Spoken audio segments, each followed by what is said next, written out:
Hey, David back again from noisegate.com.Eurorack. That's right, today we're looking at the Modbap Trinity digital drum synth array. Well, it is a drum module with 3 different drum sounds, or models I should say. Well, each drum sound has 4 different models. This comes from Modbap from Corey Banks in the US. Yes, it is a black module. It is a black-owned Eurorack manufacturing brand. And we're also housing it in Arturia's brand new Rack Brut Noir. And yes, they're all black modules. And yes, I'm wearing black. But no, there's no dark theme here because we all know it's all about the aesthetics. And the sound, of course. So what is the Trinity drum module? Well, if we have a closer look, we have 3 drum voices, and the Trinity is made up of, each drum voice is made up of 4 different modes, and it comes with some great flashcards, so you don't have to refer to the manual, but I'm telling you, the module itself is really intuitive and really easy to navigate.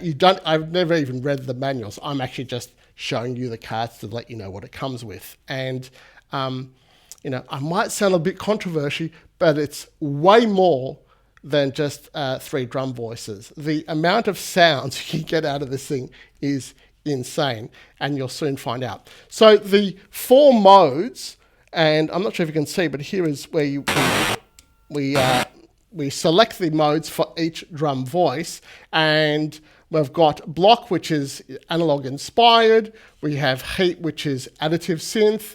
We also have like a core FM engine in neon, and then an arcade or like kind of chip tune, not chip tune, but kind of noise generator as well. So from those 4 modes, you can get a huge palette of sounds. So let's have a quick look at the front panel. All the knobs that have the white tops are all CV addressable. Yes. And there's some clever things. So on the far left-hand side, we've got pitch. We also have our pitch envelope with a sweep and time. Then in the middle, we have our character, the large knob character as well. So for each mode, these knobs affect different parts of that particular synth engine. Also on the right-hand side, we have shape, which dials in the particular shape or, I guess, oscillator per model. Don't quote me. Then we have grit, which kind of introduces noise, somewhat noise. And then we have our our amp envelope at the bottom with decay. And also we have these smaller knobs here, which are not CV addressable. And starting from the bottom, we've got hold and decay because they are part of the amp envelope. So if we just trigger the kick now,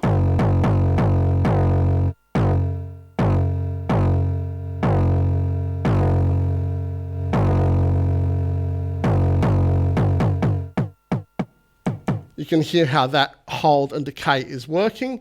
We also have a clipper, which is, say, a wave shaper or somewhat saturation.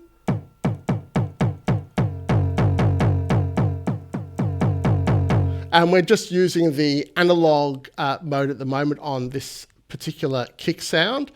We also have an EQ knob, which is quite clever, because on the far left-hand side, it becomes a low-pass filter, and on the right is a high-pass filter.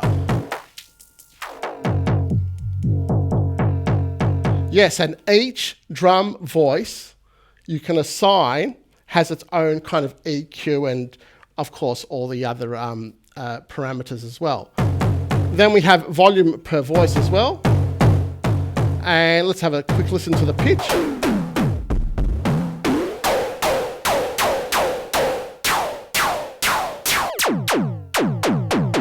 So from lasers to 808, 909 type-ish sounds there on the analog block, moving across to the additive synth on the kick.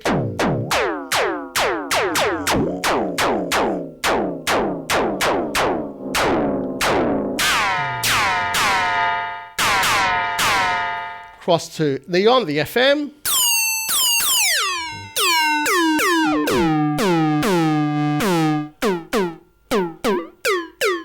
And arcade as well.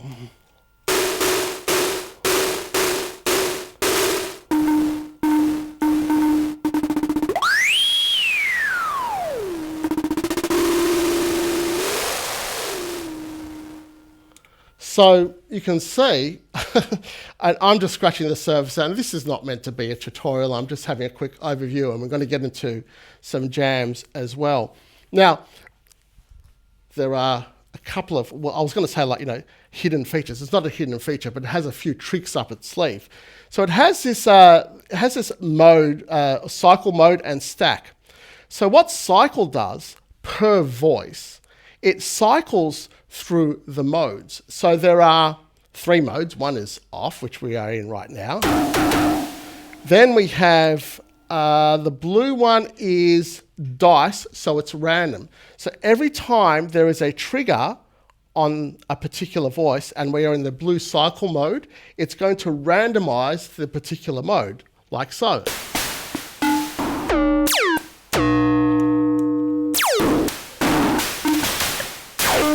Now, that is going to randomize all the parameters except for the small black knobs, but it won't randomize the decay or the pitch, which is pretty clever.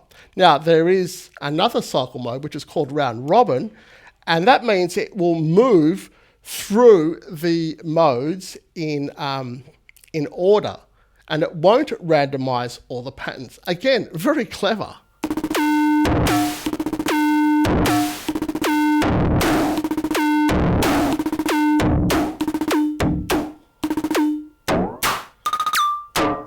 So you can hear it's retaining the pitch as well. Very clever. Did someone say techno? I know I did.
So we have 3 versions of all this as well.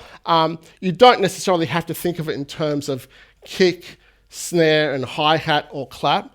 This has, I keep saying the same thing, lots of sounds. And we also have 1 volt per octave per voice as well. So you can actually get, I guess, a melody or a bass line out of it. What else have we got? We've also got stacks, so you can actually stack the voices when they are triggered. So you've got the first 2 voices or all 3, and you've got the actual spread if you hold shift. Again, there's literally no menu diving. It's all right there on the front panel. Also, the output of each voice, very clever as well. So you have individual outs for each voice and also a mix out, and then it's addressable. So you can actually send a voice to either the mix out, its own drum output, or both as well. So these act as a mute switch. And you'll see in our jams, when I jam it, that's literally what I use it for. And it also has a USB port, which allows you to connect your DAW or MIDI controllers for full MIDI control of the front panel. So in case you don't actually have a whole lot of Eurorack gear to modulate the module, you can do it via MIDI as well. It's pretty insane. Okay, let's have a quick listen to some of the other sounds and then we'll get to the jams. So over here on voice number 2, and go through the modes very quickly.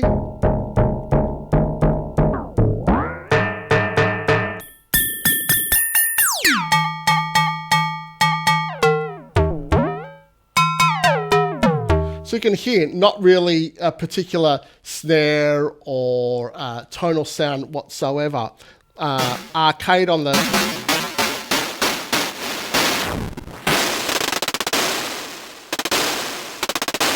And over to the hi-hat. Analog, additive synth.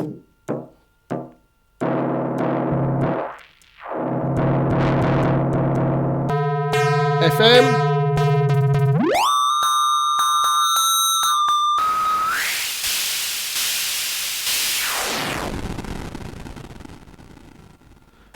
That's enough of me speaking. I'm falling over my own words. Do you think this is the most versatile drum module out there?